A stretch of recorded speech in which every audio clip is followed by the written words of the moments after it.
Ele é o nosso terceiro elo, serão 7. Vamos aplaudir o nome do Senhor pela vida do pastor Lélio? Fique à vontade, Deus abençoe. Meus companheiros, meus assistentes, se quiser sentar aqui na tribuna comigo, sejam bem-vindos.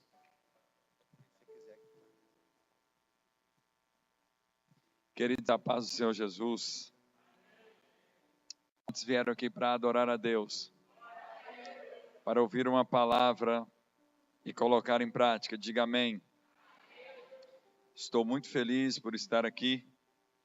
Deus concedeu mais um dia de graça e de misericórdia e nós estamos aqui. Muito feliz mesmo por compartilhar com vocês aquilo que Deus tem feito com vocês e também comigo. Hoje eu estou acompanhado de um casal muito precioso que veio me trazer aqui, que é o Gilberto, mais a sua esposa, Laudilene, está aqui à frente. Deus abençoe vocês, viu? Muito importante a vinda de vocês comigo. Me senti muito honrado, privilegiado pela vida de vocês. Deus abençoe muito em nome de Jesus. Também está o meu filho, o Lucas, um deles, né? Você é meu companheiro de pedal, começou agora. Pensa no menino gente boa, está aqui, né? E lá atrás tem uma família que mora em Patrocínio, mas antes de ir para Patrocínio, eles moram no meu coração, que é o Jabes, mais a Rose, a Débora, a Sara e o José. Uma família que tive a honra de congregar junto com eles em Patos de Minas. E eu acho que eles foram mais meus pastores do que eu deles, né? E agora, Patrocínio teve o privilégio de receber essa família aqui, que é uma família de Deus, família muito especial. E hoje eles estão residindo aqui e fazendo um excelente trabalho no Comando Geral da Polícia Militar de Patrocínio. Então Deus te abençoe, viu, Jabes? Você é um irmãozão querido que Deus me deu. Queridos, por gentileza, pega a sua Bíblia e abra comigo no Evangelho de Jesus que Mateus escreveu, capítulo 23, versículo 23. Eu acho que todo mundo sabe de cor isso aí, né? E o pastor Wallace, até quando vocês deixam ele ficar perdendo peso? Vai chegar um momento que vai confundir ele com aquela porta de vidro ali, de tão fino. Já tem um caráter refinado, né? Um caráter totalmente igual de Daniel. Agora está muito fino também na beleza. Falei com a pastora, falei, pastora, a única autoridade na terra que tem poder de parar esse homem é a senhora, porque senão não vai parar. Sabe o que ela me disse? Pastor, eu tento, mas eu não estou conseguindo não. Mas a cada dia que passa, estou ficando mais elegante, né? Mais jovem. Isso é bom, que motiva a igreja também. Em nome de Jesus. Mateus 23, versículo 23. Encontrar, diga amém. Está aqui no telão. Igreja sofisticada é bom isso, né? Já está aqui a prova. Ai de vós, escribas e fariseus, hipócritas, pois que dizimais a hortelã, o endro e o cominho, e desprezais o mais importante da lei, o juízo, a misericórdia e a fé. Deveis, porém, fazer estas coisas e não omitir aquelas. Amém? Queridos, então, olhe para cá, nós estamos aqui no capítulo de número 23, onde Jesus ele estava tendo um momento de diálogo com alguns fariseus e também com alguns escribas. E Jesus ele começa a pronunciar alguns ais, né, algumas advertências contra os escribas e os fariseus daquela época, doutores da lei, rabinos, homens que conhecia profundamente, piamente, tudo aquilo que a lei dizia, e automaticamente, por serem conhecedores, eram também religiosos, porque eles denominavam que eram melhores do que as pessoas.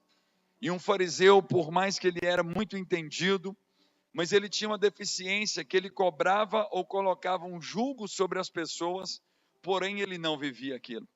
Então Jesus ele vem trazendo uma advertência de uma inversão de valores nós encontramos no versículo 23 uma inversão de valores, quando Jesus chama os que achavam entendidos e leva eles a uma exortação, a uma correção, e pontuando aquilo que deveria ser pontuado. Nós temos falado aqui muito nesses dias que o mais importante é conhecer a Deus, conhecer a nós, examinar a nossa vida, mas existem algumas coisas que nós precisamos pontuar na nossa vida para que sejamos bem-sucedidos naquilo. E nós sabemos que existe um ditado que para quem sabe ler, um pingo é letra.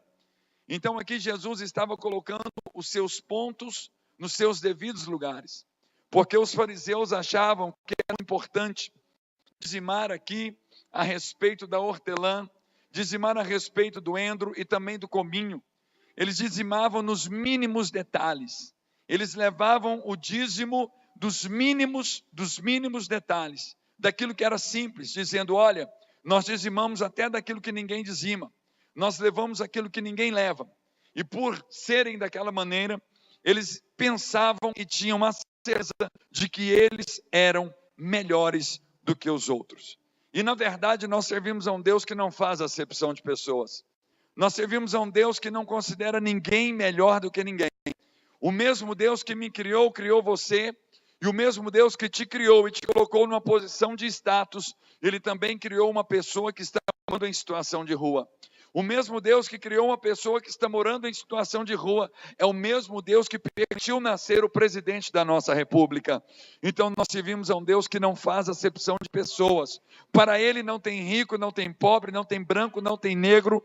Para Deus não tem rico, não tem melhor e não tem pior. Para Ele existe filhos, e Ele trata cada um como pai, e por tratar como pai, Ele trata corrigindo, porque a Bíblia diz que o pai corrige aquele que ama. Então aqui Jesus estava colocando os fariseus no lugar que eles precisavam estar. Quando Jesus vira para eles e fala, olha, vocês estão dizimando as coisas mínimas, mas vocês estão desprezando o mais importante da lei. Querido, servir a Deus e andar com Cristo não é para fazer somente aquilo que nós achamos que é bom. Servir a Deus e estar com Jesus não é só para mim pegar na Bíblia versículos isolados e trazer para a minha vida somente aquilo que eu acho que vai mexer com o meu ego. Não, a Bíblia ela não foi feita ou escrita para vivermos na parcialidade dela. Uma obediência parcial é a mesma coisa que desobediência. Não existe obediência parcial. Então Jesus estava dizendo, olha, vocês estão fazendo as coisas do mínimo, mas o mais importante vocês estão deixando de lado. Vocês estão deixando de lado o que é mais importante da lei: o juízo, a misericórdia e a fé. Não adianta vocês trazerem o dízimo da hortelã, do endro e do cominho, porém, por outro lado, vocês estejam deixando aquilo que é mais importante. É a mesma coisa de você vir ao culto de Santa Ceia, que você considera que é o culto mais importante, mas quando você sai lá fora, você começa a fazer aquilo que não deveria fazer. Não adianta você entrar num culto, na igreja, com vestes cristãs, mas lá fora você procede como ímpio. Não adianta nós carregarmos um rótulo, mas lá fora nós mostrarmos quem nós somos. Não adianta eu trazer o meu dízimo e devolver ele no altar na fidelidade, mas de repentemente eu não perdoo meu irmão. Não adianta você devolver o seu dízimo do seu salário, não adianta você cantar o louvor, mas por outro lado você não obedece à autoridade que foi determinada sobre a sua vida. Era justamente isso que Jesus estava dizendo. Vocês fazem umas coisas e deixam de mão as outras. Vocês estão obedecendo por um lado, mas estão desobedecendo pelo outro. E isso chama inversão de valores. E a única coisa que eu vejo inversão de valores é que Deus pegou as coisas loucas deste mundo para confundir as sábias deste mundo. Isso é inversão. É que Deus pegou os pequenos para confundir os grandes. É que Ele pegou os fracos para confundir os fortes. Isto é inversão de valores, mas que Deus agrada. Os valores que Deus agrada que sejam invertidos são os valores bíblicos. Que o último um dia vai ser o primeiro. O maior precisa ser o menor. Isto é inversão de valores. Se você quer ser grande, seja pequeno, seja o servo de todos. Se você quer ser o primeiro, vai para o último lugar da fila. Era isso que Jesus estava falando com eles. Mas o que é que eles estavam deixando de lado? O juízo, a misericórdia e a fé. Quando nós falamos de juízo, misericórdia e fé, nós entendemos que os fariseus e os escribas estavam vivendo dentro daquilo que era lógica. Vira para a pessoa que está do seu lado e fala: Deus não te chamou para viver na lógica. Olha de novo, fala: Deus não te chamou para viver na lógica. Fala: sai da lógica e entra no sobrenatural. É no sobrenatural você vai encontrar o juízo, a misericórdia e a fé. Se você crê, bata a palma para Jesus.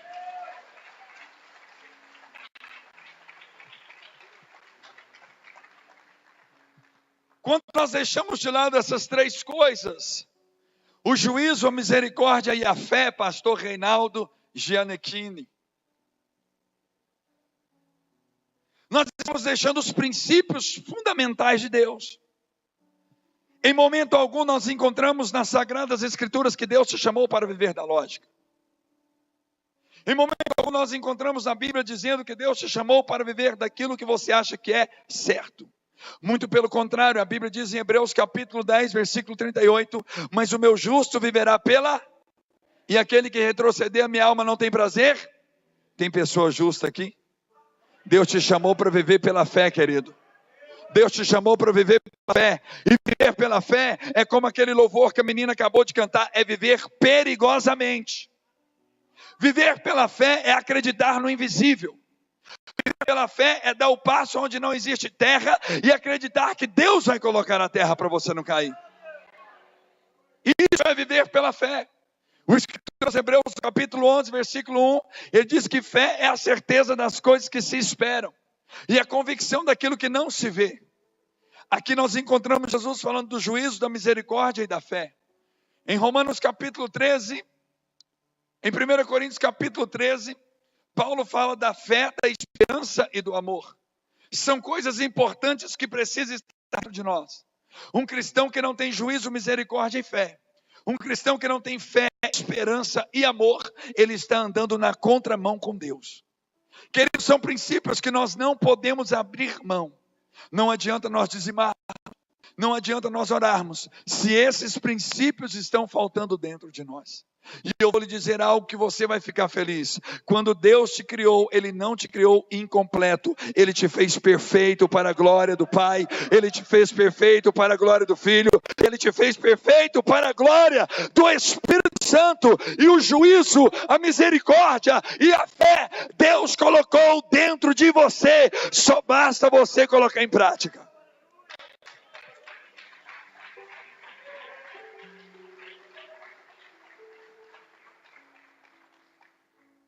Chegou o momento de nós largarmos o natural e vivermos o espiritual. A igreja que somos nós não fomos chamados para viver da lógica. Nós somos chamados para viver da fé. E a fé é um princípio que está acabando, evaporando do meio das nossas igrejas. Viver pela fé hoje parece que é uma loucura, quando na verdade deveria ser algo normal. Viver pela fé hoje já está sendo algo que está desaparecendo da igreja brasileira. Nós andamos por uma de lógica, mas Deus não nos chamou para isso. Nós precisamos entender que Deus nos chamou para viver de uma vida, uma linha de fé. E você viver pela fé é você crer naquilo que ninguém crê. É você acreditar naquilo que ninguém acredita. É você conhecer o teu Deus. É você saber quem é o teu Jesus. E saber que se você está conectado com Ele, aquilo que você falar, Ele vai fazer. Isso é viver pela fé. Viver pela fé não é buscar os outros recursos em todos os lugares. E quando te falta recurso em todos os lugares, você busca em Deus. Isso não é viver pela fé. Viver pela fé é você buscar todos os seus recursos em Deus e não buscar em outros lugares. Porque em Deus você tem todos os recursos para a tua vida. Em Deus você tem todos os recursos ou todas as respostas para todas as interrogações que existem dentro de nós. A resposta que o psicólogo não te dá, você encontra em Deus. A resposta que o seu patrão não te dá, você encontra em Deus. A resposta que você não encontra na medicina, você encontra em Deus. A resposta que você não encontra lá fora, você encontra em Deus. Por isso nós precisamos de colocar em prática a fé, o juízo e a misericórdia. E Deus te chamou para viver pela fé.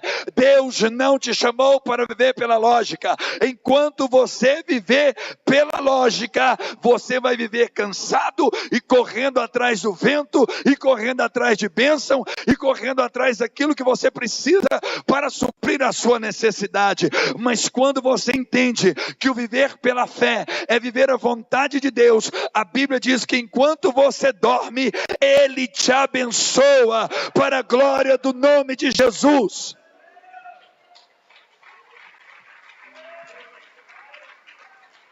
Viver pela fé. Eu me lembro muito bem, como se fosse hoje, há 4 anos atrás. Eu estava num congresso de pastores, eu já disse isso aqui, em Caldas Novas. E eu me lembro numa manhã que o sol estava raiando e batia num vidro, que eu estava dormindo de cá. E eu ouvi a voz nítida do Espírito Santo, quando ele fez o santo. Isso é particularidade. Isso não é regra. Quando o Espírito Santo me disse, você realmente confia em mim? Eu disse, confio. Ele disse, então tira o seu salário que você tem.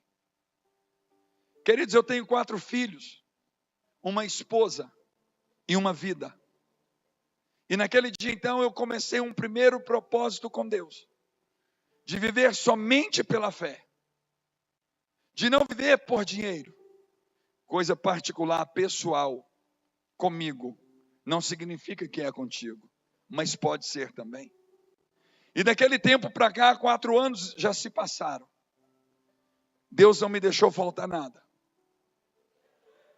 Sem ter uma carteira assinada, sem ter um fundo de garantia, sem ter um plano de previdência. Pastor, o senhor é doido? Sou mesmo. Sou doido mesmo, porque o meu recurso não é daqui, o meu recurso é de lá. Como o seu recurso não é daqui, o seu recurso é de lá. E se você está esperando o recurso daqui, você está esperando no lugar errado. Não espere da terra aquilo que vem do céu, e não espere do homem aquilo que vem de Deus. E Ele foi quem te escolheu para depender dEle. 4 anos. Eu me lembro muito bem que a minha esposa chegou em mim e disse, e agora? Nós vamos viver como? 4 filhos. A minha pequenina com 4 meses de vida. Eu disse, até aquele dia nós vivemos pelo dinheiro, agora nós vamos viver pela fé. Querido, nunca parou de chegar as coisas na minha casa. Nunca parou de Deus mandar o corvo me visitar na minha casa. É oferta que chega pela caixa do correio. É compra no supermercado que chega sem quem mandou. Sabe por quê? Porque Deus, o Deus que nós, Ele conhece a necessidade do nosso coração. Ele sabe do que você precisa. Ele sabe do seu limite. Ele sabe da sua sustentação ou da sua sustentabilidade.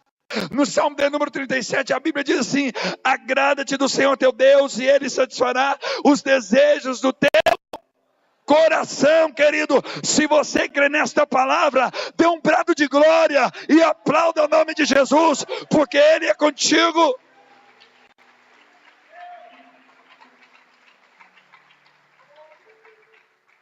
Viver pela fé é viver perigosamente, é acreditar.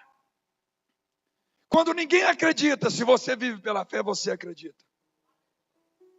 Viver pela fé é viver no desafio. O desafio contigo mesmo, com a tua alma. Viver pela fé é desafiar a lógica. Viver pela fé é o que Jesus estava dizendo, que os fariseus tinham deixado a fé. É viver com a lógica do mundo. Hoje pela manhã, levantei para a minha oração na madrugada, 4:10 da manhã. E fui fazer um café para tomar com Jesus um café. E eu acredito que ele gosta de café. Que ele mora dentro de mim e ele pede um café. E eu fui fazer o café, terminou, comecei a orar. Sentei numa cadeira e fui conversar com ele. E me deu vontade de levantar e andar na casa, na sala e na cozinha. E eu abri a minha geladeira e disse: Jesus, eu preciso que o Senhor abasteça a minha geladeira. Estava um friozinho e só estendi a mão, fechei depressa. Abasteça a minha geladeira.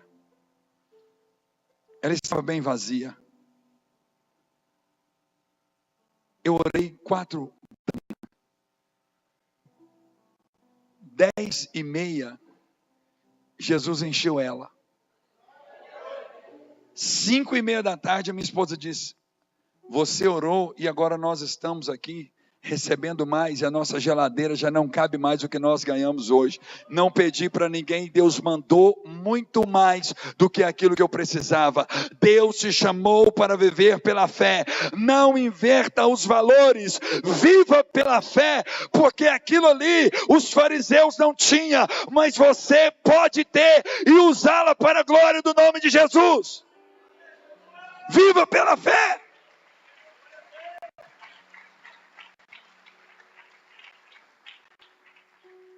Viver pela fé é viver no perigo e na certeza. Não adiantou levar o dízimo da hortelã, do endro e do cominho, achando que estava cheio de moral. E Jesus disse: olha, vocês estão deixando o mais importante. Foi a mesma coisa quando Jesus entra na aldeia por nome de Betânia. E ali ele encontra Marta e Maria. Marta recebe ele na porta. E Maria dá atenção para ele.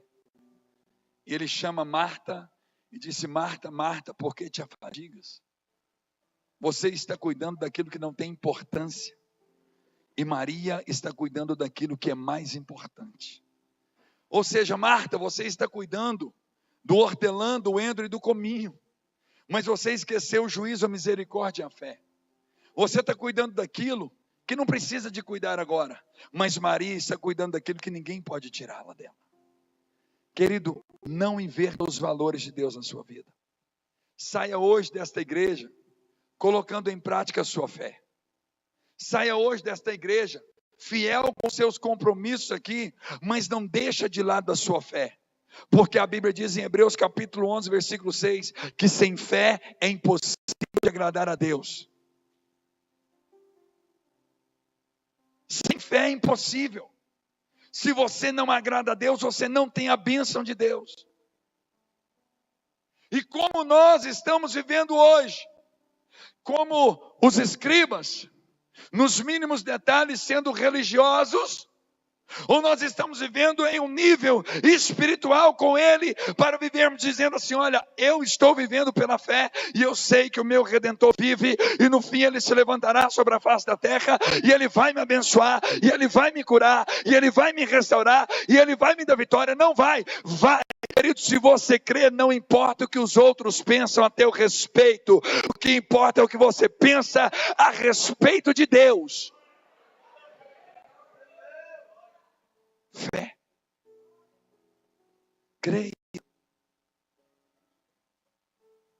Creia naquilo que Ele faz.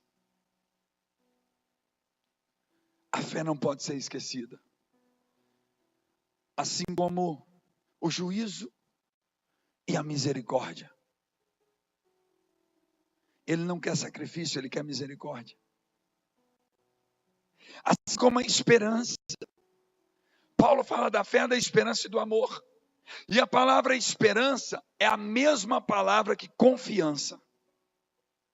E no Salmo de número 40, Davi fala: esperei com paciência no Senhor. Quando Davi diz que esperou com paciência, ele estava esperando com esperança. Sabe o que mais chama atenção nisso aqui? Não é a paciência de Davi. Olhe para cá. O que mais chama atenção aqui não é que ele esperou com paciência. O que mais chama atenção aqui é que ele não quis outros recursos a não ser Deus. Esperei com paciência no Senhor. Quantas pessoas que quando estão passando pela dificuldade, pegam o primeiro recurso que lhe apresenta, achando que é de Deus. Eu acredito que muitas pessoas ofereceram ajuda para Davi naquele dia, mas ele disse: eu esperei com paciência no Senhor. Se Deus não mudar a sua vida, esquece que ninguém mais pode mudar. Se Deus não transformar a tua história, ninguém mais pode transformar. Se Deus não te pegar e te restaurar a tua vida, ninguém mais pode te restaurar. Ninguém. Ele é o único que tem poder de adentrar na divisão da tua alma, da tua medula, dos teus sentimentos, da tua vida espiritual, da tua vida sentimental. Ele é o único que conhece cada fraqueza do teu ser, e Ele é o único que pode mudar cada passo da sua vida. E se eu fosse você, dava um glória a Deus, porque Ele é o único que pode mudar isso. Mas enquanto você viver só com o endro, a hortelã e o cominho, esquecendo da fé, do juízo e da misericórdia, você não vai ver mudança na sua vida. E o meu propósito aqui é desafiar você. E não é desafiar você a dar tudo que tem financeiramente, porque eu não creio e não prego a teologia da prosperidade. O meu propósito é desafiar você a entrar num nível sobrenatural com Deus, a um ponto de mergulhar no oceano do Espírito e ver na tua vida o agir invisível do Espírito Santo. Desafiar uma mudança de mente, uma metanoia, e não vos conformeis com esse mundo, mas transformai-vos pela renovação da vossa mente, para que experimenteis qual seja a boa, agradável e perfeita vontade do Senhor. Querido, quem não andar no nível com o Espírito Santo, nunca vai viver a boa, nunca vai viver a agradável e nunca vai viver a perfeita vontade de Deus. Deus não tem para nós uma vida frustrada, Deus tem para nós uma vida bem-sucedida para a glória do nome de Jesus. A fé, a misericórdia e o juízo. Paulo fala da fé, da esperança e do amor. Davi tinha esperança. Espera em Deus, ó minha alma. Quantas vezes Davi disse isso? Espera em Deus. Sai da lógica, querido. Sai da lógica. Adianta você vir fazer umas coisas e não fazer as outras. Sabe de uma coisa que eu tenho aprendido muito ultimamente? É que Deus não quebra e nunca vai quebrar nenhum princípio. Nunca quebrou e nunca vai quebrar nenhum princípio. A nossa vida com Deus precisa ser uma vida reta e correta, olhando firmemente para o autor e consumador da nossa, que é Jesus. A sua vida precisa ser digna de ser copiada. A minha vida também. A nossa vida precisa ser um exemplo. A Bíblia diz que nós somos a luz do mundo. Valeu pelo glória a Deus. Você é luz, filho. Olha para a pessoa do seu lado e fala: você é luz. Fala: brilha. Fala: brilha. Fala: você é luz. Nasceu para brilhar. Você é luz, filho. Você é sal. Nasceu para dar tempero. Nasceu para dar gosto. E nasceu para provocar a sede nas pessoas. As pessoas precisam olhar para você e falar assim: eu tenho sede de ter uma vida como essa pessoa. Eu quero ter uma vida como essa mulher da igreja, Ágape. Eu quero ter uma vida como esse homem. Isto é o sal que Deus depositou dentro de você. Mas tem gente com a luz apagada e com sal escondido dentro de um vasilhame. Querido, bota para fora aquilo que Deus te deu para alcançar outras pessoas e muda de vida para a glória de Deus.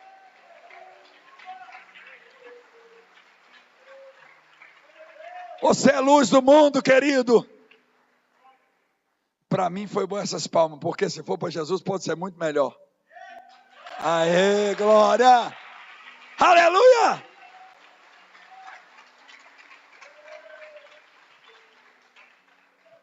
Você é luz.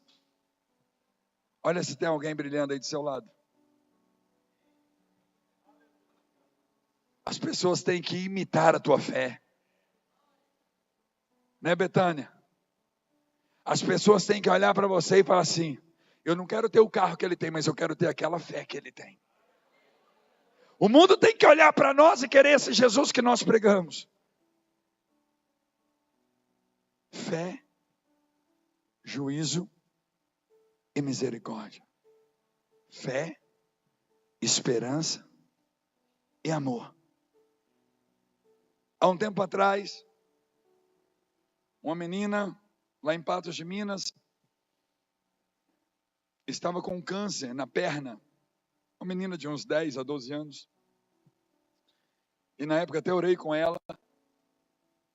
E a família começou a fazer um tratamento em Barretos.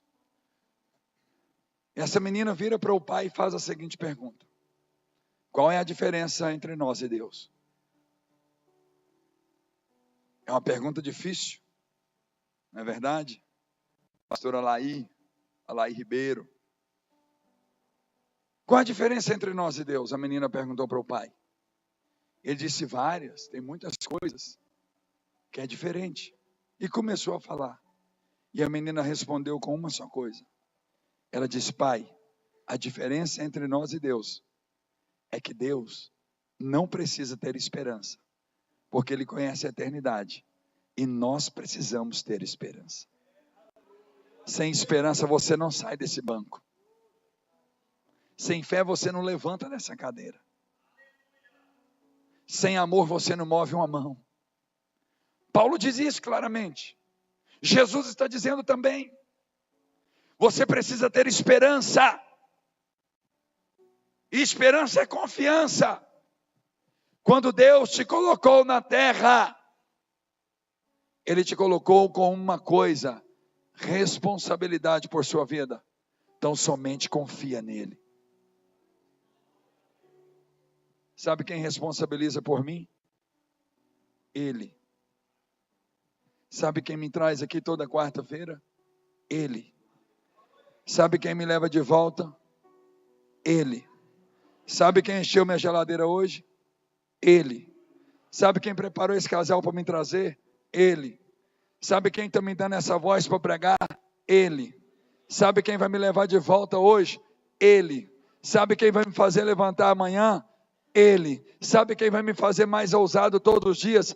Ele. Sabe quem vai derramar sobre a minha vida todo dia uma bênção? Ele. Sabe quem vai me prosperar? Ele. Sabe quem vai me dar dons do Espírito Santo? Ele. Sabe quem vai fazer o paralítico levantar na igreja? Ele. Sabe quem vai mudar o seu casamento? Ele. Sabe quem vai restaurar a sua família? Ele. Sabe quem vai te dar a alegria de viver? Ele. Sabe quem vai aumentar o teu salário? Ele. Sabe quem vai restaurar as tuas emoções? Ele. Sabe quem vai te erguer do pó? Ele. Sabe quem vai te abençoar? Ele. Sabe quem vai te levar para passar a eternidade? Ele também, para a glória de Deus.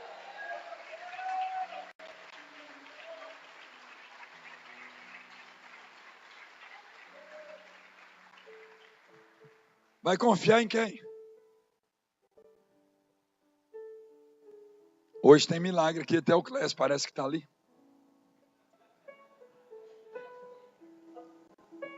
Hoje nós vamos encerrar esse culto com o Clésio cantando.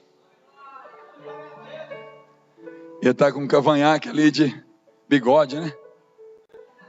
Parecendo aquele xerife. Deus te abençoe, viu, Clédio? Você está me devendo uma ida lá em Patos de bicicleta e uma volta. Que se você não pagar até o final dessa 7 quarta-feira, eu vou falar aqui no altar. Viu? Você acha que eu esqueci disso? Enrolou a vida comigo. Sabe quem me lembrou disso? Ele.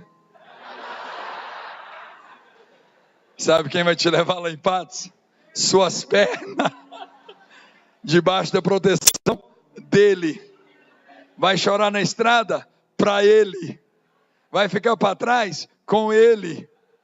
Amém? Fala pelo menos um amém, Clécio. Amém.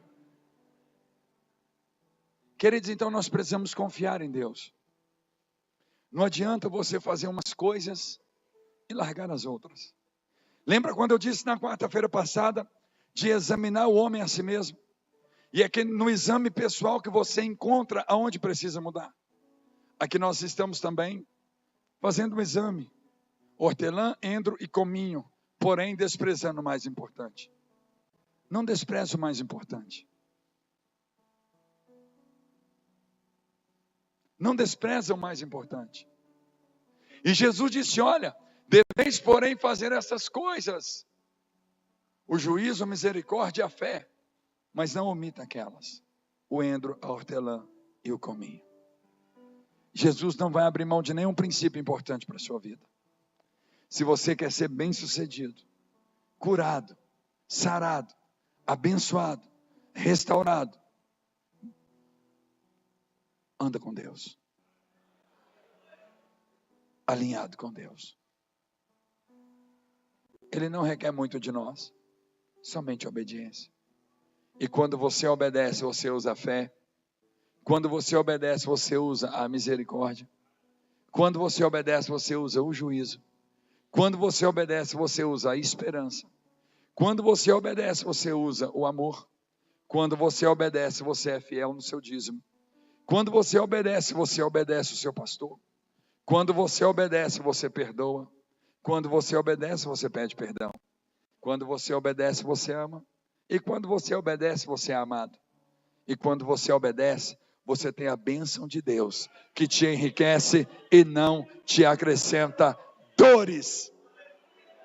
Se coloque de pé no nome de Jesus.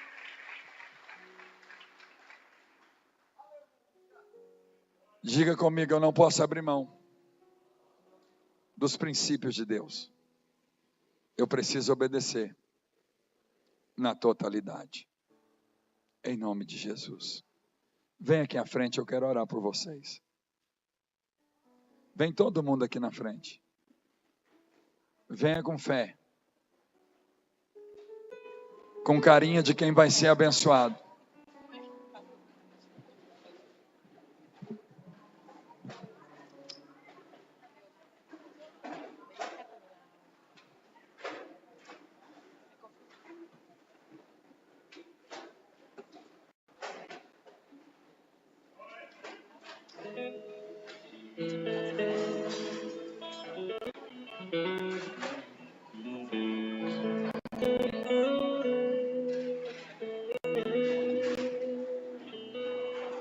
Venha com fé.